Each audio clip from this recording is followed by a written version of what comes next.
Hello everybody and welcome back to a slice, a spice, and a dice movie reviews, and today we're going to be talking about, at least for me, a long-awaited and anticipated sequel to 2018's Halloween. Today we're discussing Halloween Kills. Now this is going to be a spoiler-free alert. I'm not going to talk about major plot points, what happens to certain characters or even anything like that, so you can feel comfortable watching this. If you don't want to know anything whatsoever, of course, wait till after you see the movie, then come back over here and dish with me about it, because I've got a lot to say. Now, we're also going to be answering the two usual questions that we do on the reviews on this channel, which is, number one, did it make me put my phone down? Okay. Number two, does it get a slice, a spice, or a dice rating from me? I will actually start putting in the description what that means, but regardless, if you get all three, it's good, and if you don't get any, it's bad. You do the math in between. Okay, so let's go ahead and jump into some of the storyline as to what this is about. The nightmare isn't over as an unstoppable killer, Michael Myers, escapes from Laurie Strode's trap to continue his ritual bloodbath. Injured and taken to the hospital, Laurie fights through the pain as she inspires residents of Haddonfield, Illinois to rise up against Myers. Taking matters into their own hands, the Strode women and other survivors form a vigilante mob to hunt down Michael and end his reign of terror once and for all. So this had a budget of around $20 million. Again, we do see Laurie Strode, Jamie Lee Curtis coming back from this. The music was scored by Daniel Davies as well as John and Cody Carpenter. And we again see David Green as the director in this. So real quick, I want to talk about just a couple of things. First of all, the musical score, I liked it. It is a bit different than what you expect from the other Halloween films. However, it still has some of those same tagline, sounds that we expect from the original ones, but it is changed up a little bit. I was fine with this. I saw where some people were kind of like, a little bit upset by that, but I expect this with these remakes and these sequels that they change it up a little bit, but I also expect to see some of the normalcy that we anticipate from the originals. So I felt like they did well with that. So what I'm finding so far overall is people either love this film or they hate it, and there's really not too much of an in-between, okay? So that's a lot of the times the case with a lot of these films. Now here's what's unique about these reboots, this latest, trilogy going on, is just that. It's a known trilogy. So when they redid Halloween 2018, we knew at that point, okay, there's going to be a couple more things going on. So it obviously changes it around from, what's going to happen to how's it going to happen? How's it going to go down? So coming into this one, the second one, we already know there's Halloween Ends coming next year. Okay, so that switched that whole motivation around for me while I was watching it. So with that being said, of course you're going into this knowing that somehow, some way, Michael survives part one. Do I think they could have left part one at where it's at? Yeah, sure. But I'm always up for a decent follow-up to a film. And just like we saw in the first couple of ones, the original ones, this is a direct sequel. So this happens minutes after the storyline ends from the 2018 version. Also, very much like the first two sequels that we saw, the original ones, this is a direct follow-up to the 2018 one, so it starts like moments after that ends. You're just continuing on with the storyline. Okay, so for me personally, I really enjoy that when a film does that and they do it correctly, and I did feel like they did that correctly in this movie. I felt like part one and two, the original ones, were done the same way. I thought they were well.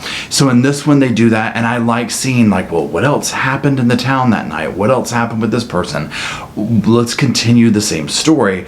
And the part one, 2018 version that we saw was worth continuing, in my opinion. Now, you're going to find a lot of cameos and nods to former films in this, as well as from actors, actresses, even props, things of that nature. So on a nostalgic, you've been invested in the Halloween series since you were a kid, that type vibe, you're going to love this film. It's full of those. It almost feels like it's part of the point of the film.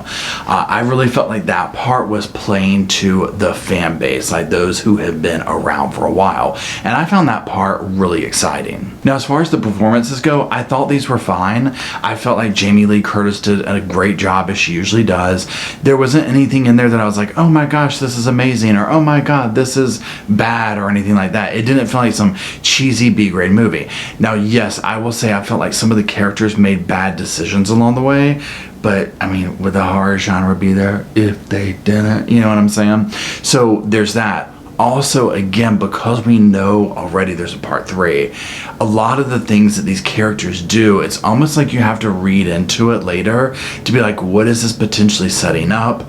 You know, where are we going with this behavior that we saw in this one? Now, I went with a couple of friends to see this movie, and one of them right before it started, he was like, look, I'm just going to say this is how I feel about this movie. This is like all the Halloweens that came before this one, but times 1,000.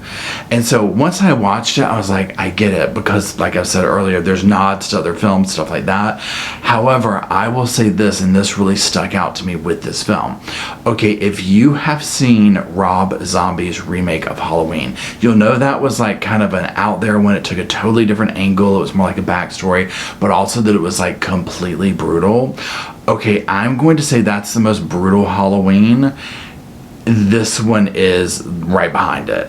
I was honestly like, oh, whoa, okay. You know, I mean, it was like extreme. It was not the norm that we're used to seeing with these.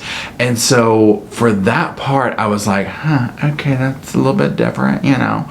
Wasn't expecting that. Did I dislike it? No, it was fine. It could hold the potential, in my opinion, when part 3 comes out, if they try and outdo that, going into total cheese factor. Because this was like so way up here with the gore stuff that honestly, it went from slasher to splatter, in my opinion, if that makes sense. So if they try and outdo that for part 3, I'd be like, look, y'all might have to reel that back in, you know, because there's only so much farther you can go with that before it's like, yeah, this is getting a little bit cheesy. So like I said, and if you follow me, you know I'm a huge fan of this series. You know, my favorite all-time Halloween films are the original part 1 and then part 2 right behind that. I'll do a video at one point ranking them or whatever.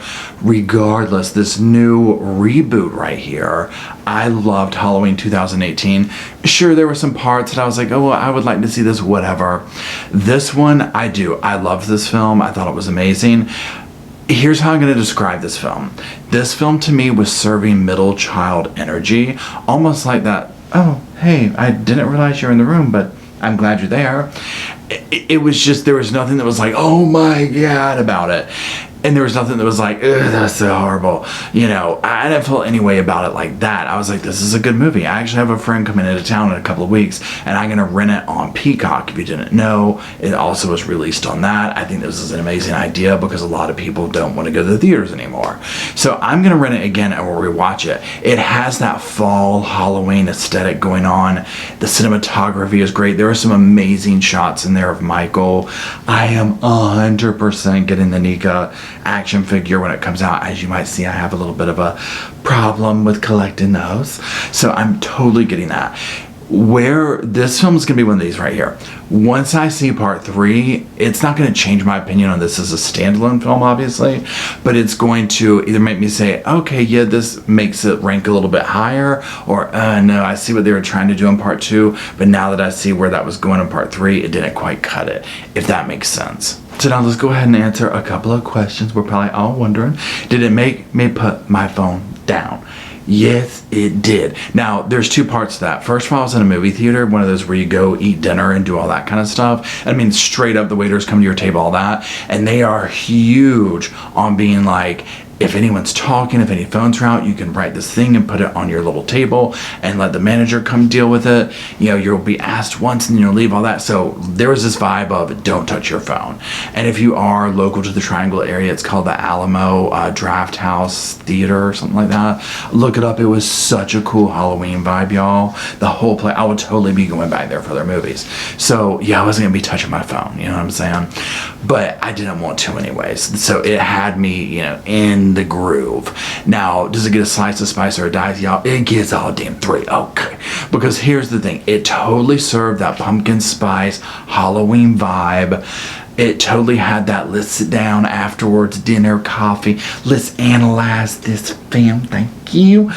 And then the dicing and slicing, yo, it serves and swerves in that department. I mean, it goes way overboard with it at times. So absolutely, if you were a fan of the movie, you have to go see it. You know you're going to want to. It's even if it's like, oh, I read some reviews and people were happy with it, go see it.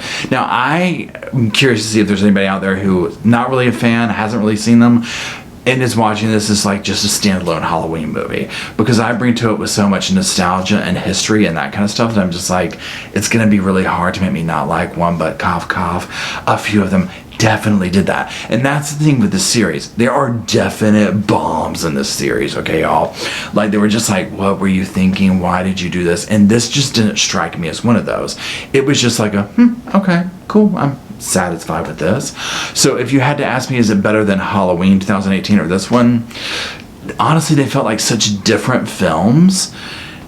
I couldn't really say. I think 2018, I would say, is better for me, just because of the, oh my god, we're revisiting everything, that newness of it. We already know all that going into it. We kind of know where Lori's at in her life now, yada yada, so there's all that. But definitely go see it, check it out, and then come back to the damn comment section and let me know what you think. Now, I appreciate everybody watching. Don't forget, if you want to hear me slice and spice and dice and talk about true crime, to check out my other channel. It is right there. And that's it. I really appreciate you watching, hanging out, talking about all these scary movies. I hope you're having a wonderful fall and a wonderful October. And until my next movie binge, I'll see you here.